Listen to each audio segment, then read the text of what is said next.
out from between two planks and proceeded to turn it into confetti. Little Boy had a yield of approximately 15 kilotons. Not exactly a firecracker, but easier to measure all the same.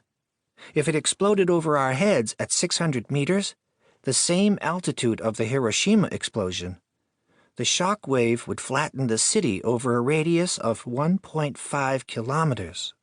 That amounts to an area of 7 square kilometers, which represents... She squinted, concentrating on the massive mental calculation. 2,500 baseball fields. She stopped shredding the crackerjack box long enough for her arms to sweep instructively over the landscape. The shopping mall would be pulverized, bungalows would be blown to pieces, cars would be sent flying like cardboard boxes. The lampposts would flop down on the ground, and that's just a shock wave. Then there would be the thermal radiation.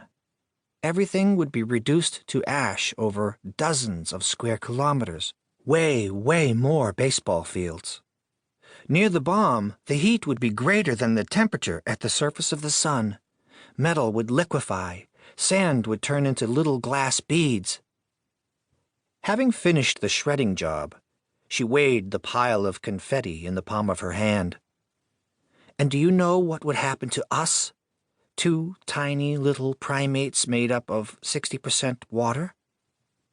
She gently turned her hand upside down and let the breeze carry the confetti off toward left field. We would be vaporized in 3/1000ths of a second. She finally turned my way and took a good look at me, probably to gauge how well I'd held up to her lesson. Pretty well, by and large. Her gaze told me I had passed the test. Her face softened, and I detected the hint of a friendly smile. Then, without saying another word, she plunged back into her Russian handbook. The shock wave having left me slightly worse for wear, I dropped back against the guardrail. I observed the girl sideways as I wiped my forehead with a corner of the towel. I could have sworn she generated a magnetic field, the radiation of her 195 IQ. Not only had I never seen this girl before, but I had never seen any girl like her. And just as I was thinking this, it dawned on me that if I ever had to be vaporized in the company of someone else, I would definitely want it to be her. Chapter 2. The Pet Shop. Her name was Hope Randall, and she had just rolled in from Yarmouth, Nova Scotia. Do you know where that is? She outlined a map of Nova Scotia in the air with her index finger, and stabbed a pinhole at the southern tip of the peninsula, opposite Maine, a distance of 1,200 kilometers from Rivière-du-Loup. Never heard of it. Doesn't matter. Hope and her mother had arrived in town 3 days earlier and moved into a house on Amiot Street that was wedged between the Clean-O-Matic laundromat and the kitchen of the Chinese Garden restaurant, 2 high temples of local cleanliness.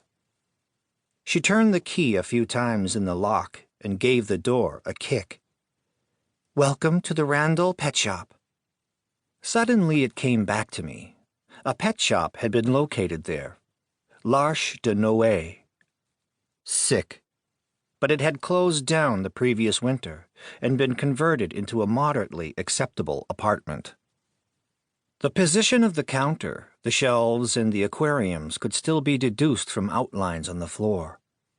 An all-pervading aroma of Asian stir-fries hung in the air, but it could not disguise the lingering odors of parrot droppings, chinchilla piss, and dry cat food.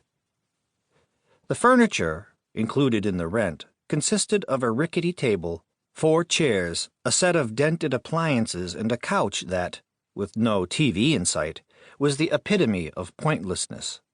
Hope assured me that they'd been there for less than 72 hours, yet every corner of the place was piled high with an inordinate supply of food. Sacks of flour, bags of ramen, containers full of water or cooking oil, canned food of every description. In fact,